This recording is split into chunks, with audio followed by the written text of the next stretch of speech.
Good morning बच्चों।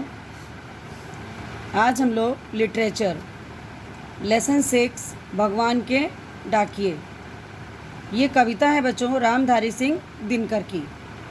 इसे हम लोग कक्षा में पढ़ चुके हैं।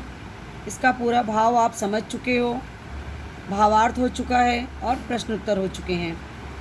आज आपको हम वीडियो में इसको फिर से बता रहे हैं।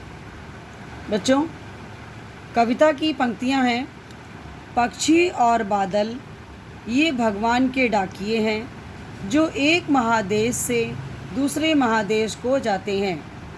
हम तो समझ नहीं पाते हैं मगर उनकी लाई चिट्ठियाँ पेड़ पौधे पानी और पहाड़ बाँचते हैं। बच्चों, इनका भावार्थ हम लोग लिखेंगे। अब देखिए, ऊपर सबसे पहले संकेत डालेंगे कि पंक्तियाँ कहाँ से कहाँ तक हमें करनी हैं। तो पक्षी और बादल डैश डैश डैश बाँचते हैं। फिर बच्चों प्रसंग लिखेंगे। कवि ने इन पंक्तियों में पक्षी और बादल को डाकिया माना है क्योंकि ये डाकिए भी मनुष्य के लिए संदेश लाते हैं। इसके पश्चात है बच्चों भावार्थ। इन पंक्तियों में कवि क्या कहना चाहता है वो हम इस प्रकार से लिखेंगे। कवि का कहना है कि जिस प्रकार डाकिए मनुष्य के लिए चिट्ठियाँ लाते हैं और उसमें लिखा सुखद या दुखद समाचार पढ़कर मनुष्य सुख या दुख का अनुभव करते हैं, उसी प्रकार पक्षी और बादल भी भगवान के डाकिए हैं। इन डाकियों को क्षेत्र विशेष या कोई बंधन नहीं होता है। ये एक देश से दूसरे देश के मनुष्यों के लिए प्रेम, सद्भाव और एकता का संदेश लेकर आते जाते हैं। इन संदेशों को हम मनुष्य समझ नहीं पाते हैं। इनके संदेश पेड़, पानी और पहाड़ पढ़ते हैं और इन्हीं संदेशों के अनुसार व्यवहार भी करते हैं। बच्चों, इस पंक्तियों का हमने विशेष में 2 लाइन लिखी हैं कि यहाँ पर पेड़ पौधे पानी और पहाड़ ये क्या है, यहाँ पर वर्णों की बार बार आवृत्ति हो रही है, इसलिए यहाँ पर क्या है, अनुप्रास अलंकार है।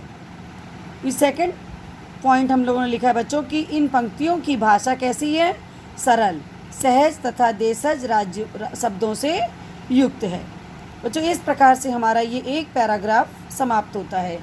दूसरा पैराग्राफ है बच्चों, हम तो केवल यह आंकते हैं कि एक देश की धरती दूसरे देश को सुगंध भेजती है और वह सौरभ हवा में तैरते हुए पक्षियों की आँखों पर तिरता है और एक देश का भाप दूसरे देश में पानी बनकर गिरता है। बच्चों, ये इस कविता की लास्ट एंड सेकंड पैराग्राफ है। इसका भावार्थ इस प्रकार है। बच्चों, संकेत, हम तो केवल डैश डैश डैश बनकर गिरता है।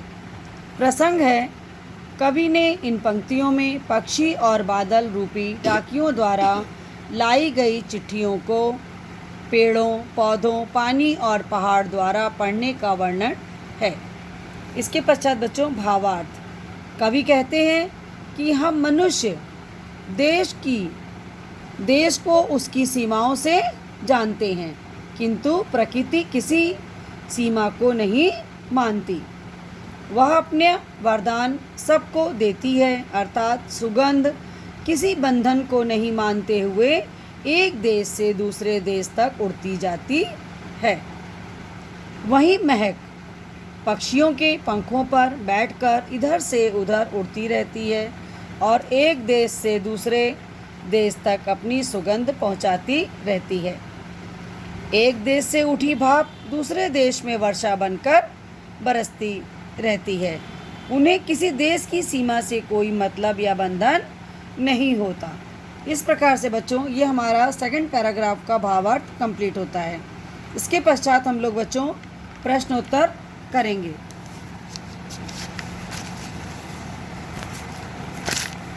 क्वेश्चन नंबर 1 है बच्चों, कवि ने पक्षी और बादल को भगवान के डाकिए क्यों बताया है, स्पष्ट कीजिए। बच्चों, इसका आंसर है कवि ने पक्षी और बादल को भगवान के डाकिए बताया है, क्योंकि पहला पॉइंट है बच्चों, पक्षी और बादल इंसान की बनाई सीमा को पार कर एक महाद्वीप से दूसरे महाद्वीप में जाते हैं। सेकंड पॉइंट है बच्चों, पक्षी और बादल द्वारा लाई गई चिट्ठियों को मनुष्य नहीं समझ पाते हैं।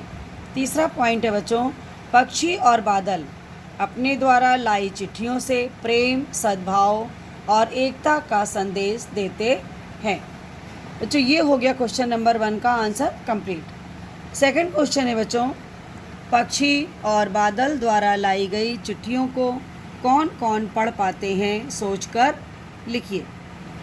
पक्षी और बादल द्वारा लाई गई चिट्ठियों को प्रकृति के विभिन्न अंग, पेड़, पौधे, पानी और पहाड़ पढ़ पाते हैं।